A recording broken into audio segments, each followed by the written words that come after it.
Good evening. Tonight I'm reading Harry Potter and the Chamber of Secrets, Chapter 18, Dobby's Reward. For a moment there was silence as Harry, Ron, Ginny, and Lockhart stood in the doorway, covered in muck and slime, and in Harry's case, blood. There was a scream. "Ginny!" It was Mrs. Weasley, who had been sitting crying in front of the fire. She leaped to her feet, closely followed by Mr. Weasley, and both of them flung themselves on their daughter. Harry, however, was looking past them. Professor Dumbledore was standing by the mantelpiece, beaming next to Professor McGonagall, who was taking a great steadying gasp, clutching her chest. Fawkes went whooshing past Harry's ear and settled on Dumbledore's shoulder, just as Harry found himself and Ron being swept into Mrs. Weasley's tight embrace. "You saved her! You saved her! How did you do it?" "I think we'd all like to know that," said Professor McGonagall weakly. Mrs. Weasley let go of Harry, who hesitated for a moment, then walked over to the desk and laid upon it the sorting hat, the ruby-encrusted sword, and what remained of Riddle's diary. Then he started telling them everything. For nearly a quarter of an hour, he spoke into the rapt silence. He told them about hearing the disembodied voice, how Hermione had finally realized that what he was hearing was a basilisk in the pipes, how he and Ron had followed the spiders into the forest, that Aragorn had told them where the last victim of the basilisk had died, how he had guessed that Moaning Myrtle had been the victim, and that the entrance to the Chamber of Secrets might be in her bathroom. "Very well," Professor McGonagall prompted him as he paused. "So you found out where the entrance was, breaking 100 school rules in pieces along the way, I might add. But how on earth did you all get out of there alive, Potter?" So Harry, his voice now growling hoarse from all his talking, told them about Fawkes' timely arrival, about the sorting hat giving him the sword. But then he faltered. He had so far avoided mentioning Riddle's diary, or Ginny. She was standing with her head against Mrs. Weasley's shoulders, and tears were still coursing silently down her cheeks. What if they expelled her? Harry thought in panic. Riddle's diary didn't work anymore. How could they prove it had been he who made her do it all? Instinctively, Harry looked at Dumbledore, who smiled faintly, the firelight glancing off his half-moon spectacles. "What interests me most," said Dumbledore gently, "is how Lord Voldemort managed to enchant Ginny when my sources tell me he is currently in hiding in the forest of Albania." Relief, warm, sweeping, glorious relief swept over Harry. "What's that?" said Mr. Weasley in a stunned voice. "You know who? Enchant Ginny? But Ginny hasn't been, has she?" "It was this diary," said Harry quickly, picking it up and showing it to Dumbledore. "Riddle wrote in it when he was 16. Dumbledore took the diary from Harry and peered keenly down his long, crooked nose at its burnt and soggy pages. "Brilliant," he said softly. "Of course. He was probably the most brilliant student Hogwarts has ever seen." He turned around to the Weasleys, who were looking utterly bewildered. Very few people knew that Lord Voldemort was once called Tom Riddle. "I taught him myself 50 years ago at Hogwarts. He disappeared after leaving the school, traveled far and wide, sank so deeply into the dark arts, consorted with the very worst of our kind, underwent so many dangerous magical transformations that when he resurfaced as Lord Voldemort, he was barely recognizable. Hardly anyone connected Lord Voldemort with the clever, handsome boy who was once head boy here." "But Ginny," said Mrs. Weasley, "what's our Ginny got to do with him?" His diary, sobbed Ginny. I've been writing in it, and he's been writing back all year. Ginny, said Mr. Weasley, flabbergasted, haven't I taught you anything? What have I always told you? Never trust anything that can't think for itself if you can't see where it keeps its brains. Why didn't you show the diary to me or your mother? A suspicious object like that, it was clearly full of dark magic. I don't know, sobbed Jenny. I found it inside one of the books Mom got me. I thought someone had just left it in there and forgotten about it. Mrs. Weasley should go up to the hospital wing right away, Dumbledore interrupted in a firm voice. This has been a terrible ordeal for her. There will be no punishment. Older and wiser wizards than she have been hoodwinked by Lord Voldemort. He strode over to the door and opened it. Bed rest and perhaps a large steaming mug of hot chocolate. I always finds that cheers me up, he added, twinkling kindly down at her. You will find that Madame Pomfrey is still awake. She's just giving out mandrake juice. I dare say the basilisk victims will be waking up any moment. So Hermione's okay? Said Ron brightly. There has been no lasting harm done, Ginny, said Dumbledore. Mrs. Weasley led Ginny out, and Mr. Weasley followed, still looking deeply shaken. You know, Minerva, said Professor Dumbledore thoughtfully to Professor McGonagall, I think all this merits a good feast. Might I ask you to go and alert the kitchens? Right, said Professor McGonagall crisply, also moving to the door. I'll leave you to deal with Potter and Weasley, shall I? Certainly, said Dumbledore. She left, and Harry and Ron gazed uncertainly at Dumbledore. What exactly had Professor McGonagall meant? Deal with them. Surely they weren't about to be punished. I seem to remember telling you both that I would have to expel you if you broke any more school rules, said Dumbledore. Ron opened his mouth in horror.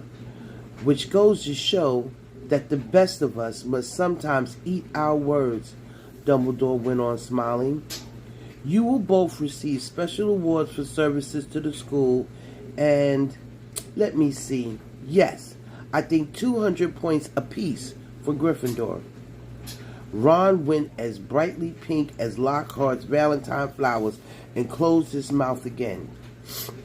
But one of us seems to be keeping mightily quiet about his part in this dangerous adventure, Dumbledore added.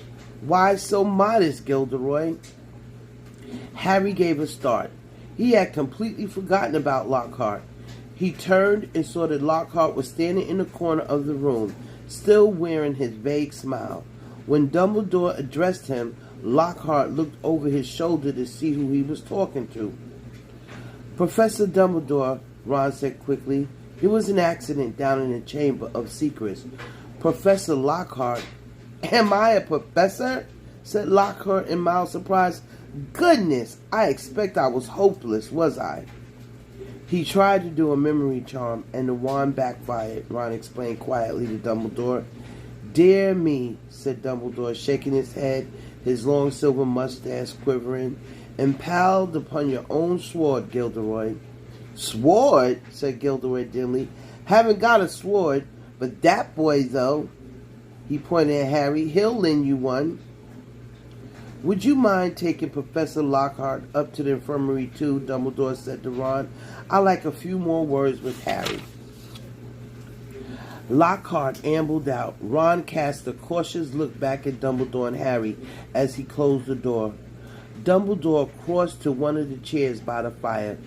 Sit down, Harry, he said, and Harry sat feeling unaccountably nervous. First of all, Harry, I want to thank you, said Dumbledore, eyes twinkling again. You must have shown me real loyalty down in the chamber. Nothing but that could have called faults to you. He stroked the phoenix, which had fluttered down onto his knee. Harry grinned awkwardly as Dumbledore watched him. And so you met Tom Riddle, said Dumbledore thoughtfully. I imagine he was most interested in you. Suddenly, something that was nagging at Harry came tumbling out his mouth. Professor Dumbledore, Riddle said I'm like him. Strange likenesses, he said. Did he now? Said Dumbledore, looking thoughtfully at Harry from under his thick silver eyebrows. And what do you think, Harry? I don't think I'm like him, said Harry, most loudly than he intended. I mean, I'm in Gryffindor. But he fell silent. A lurking doubt resurfaced in his mind. Professor, he started again after a moment, the Sorting had told me I'd have done well in Slytherin. Everyone thought I was Slytherin's heir for a while, because I can speak Parseltongue. You can speak Parseltongue, Harry, said Dumbledore calmly, because Lord Voldemort, who is the last remaining descendant of Salazar Slytherin, can speak Parseltongue. Unless I'm much mistaken, he transferred some of his own powers to you the night he gave you that scar.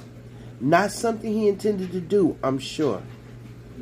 Voldemort put a bit of himself in me? Harry said, thunderstruck. It certainly seems so.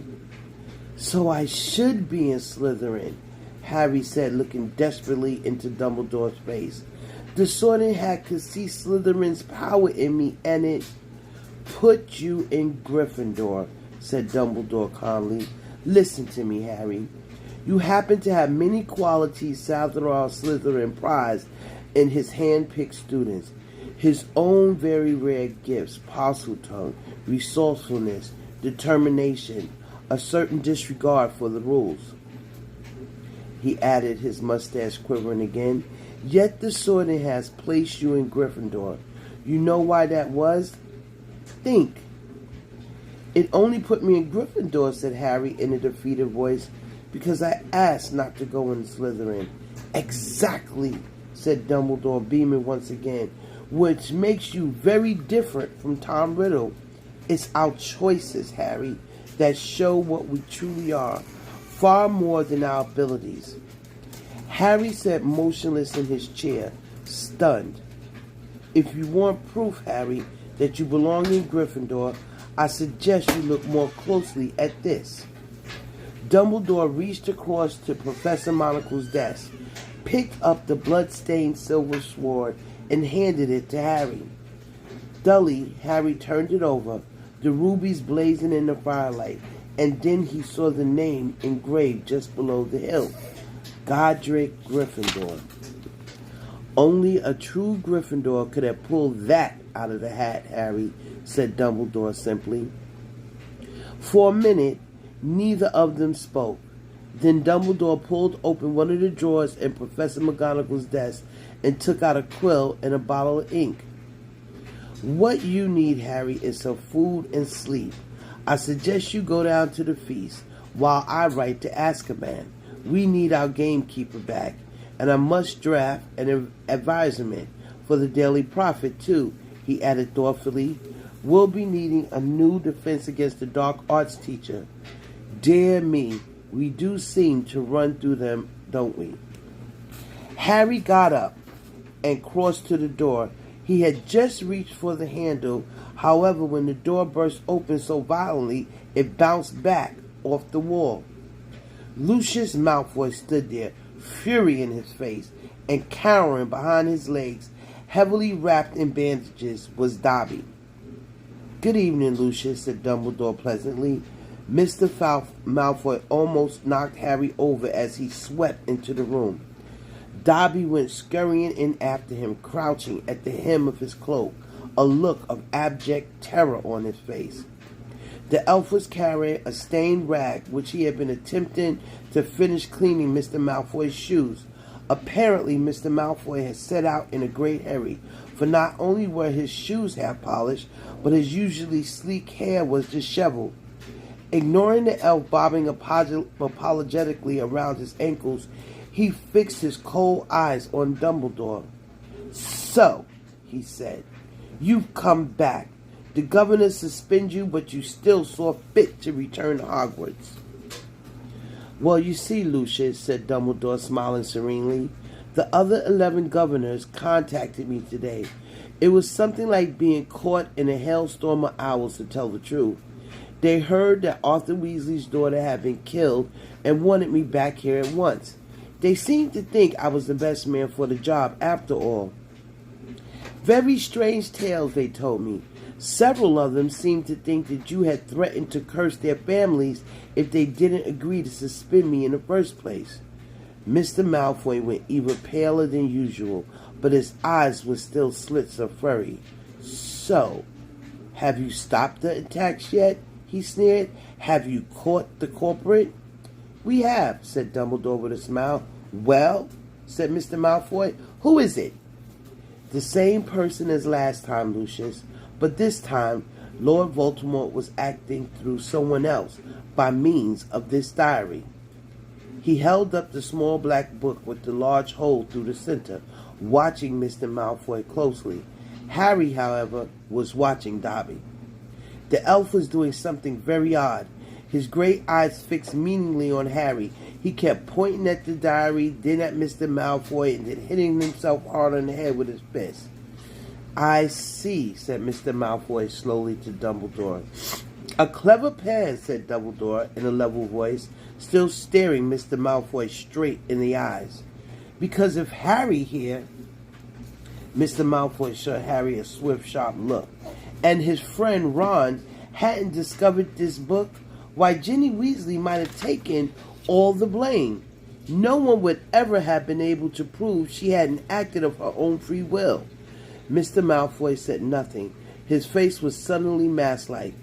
And imagine, Dumbledore went on, what might have happened then. The Weasleys are one of our most prominent pure-blood families. Imagine the effect on Arthur Weasley and his Muggle Protection Act if his own daughter was discovered attacking and killing Muggleborns. Very fortunate the diary was discovered and Riddle's memories wiped from it. Who knows what the consequences might have been otherwise? Mr. Malfoy forced himself to speak. Very fortunate, he said stiffly, and still behind his back, Dobby was pointing first to the diary, then to Lucius Malfoy, then punching himself in the head. And Harry suddenly understood. He nodded at Dobby, and Dobby backed into a corner, now twisting his ears in punishment. Don't you want to know how Ginny got hold of the diary, Mr. Malfoy, said Harry. Lucius Malfoy rounded on him. How should I know how the stupid little girl got hold of it, he said. Because you gave it to her, said Harry, in Flourish and Bots. You picked up her old Transfiguration book and slipped the diary inside it, didn't you? He saw Mr. Malfoy's right hand clench and unclench.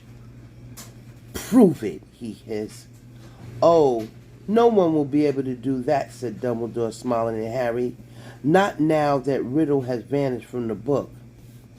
On the other hand, I would advise you, Lucius, not to go giving out any more of Lord Voldemort's old school things. If any more of them find their way into innocent hands, I think Arthur Weasley, for one, will make sure they are traced back to you. Lucius Malfoy stood for a moment, and Harry distinctly saw his hand twitch as though he was longing to reach for his wand.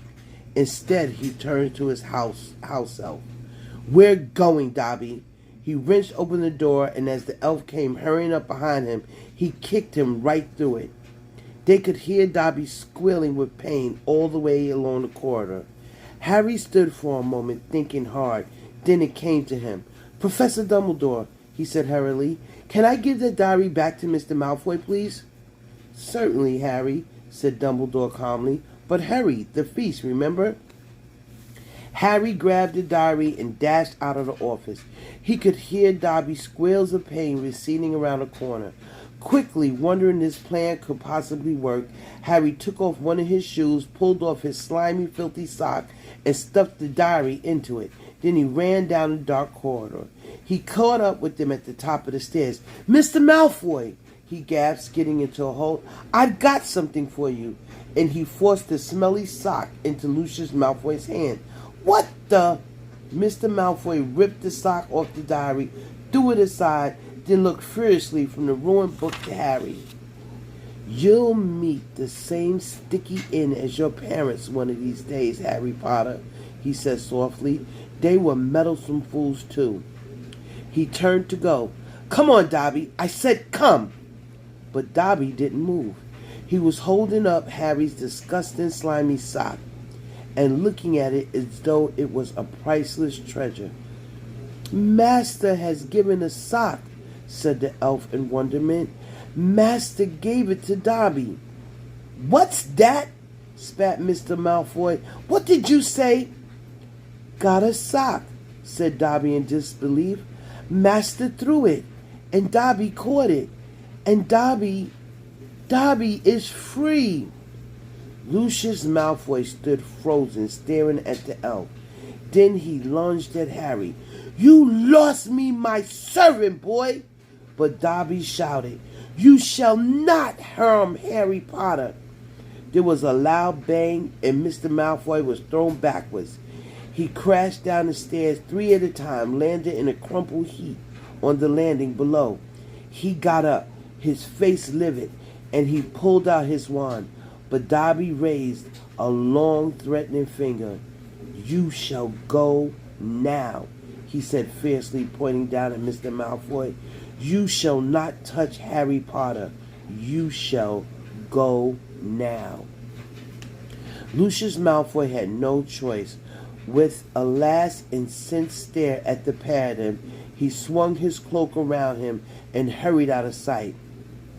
"Harry Potter freed Dobby," said the elf shrilly, gazing up at Harry, moonlit from the nearest window, reflecting in his orb-like eyes. "Harry Potter set Dobby free." "Least I could do, Dobby," said Harry, grinning. "Just promise never to try and save my life again."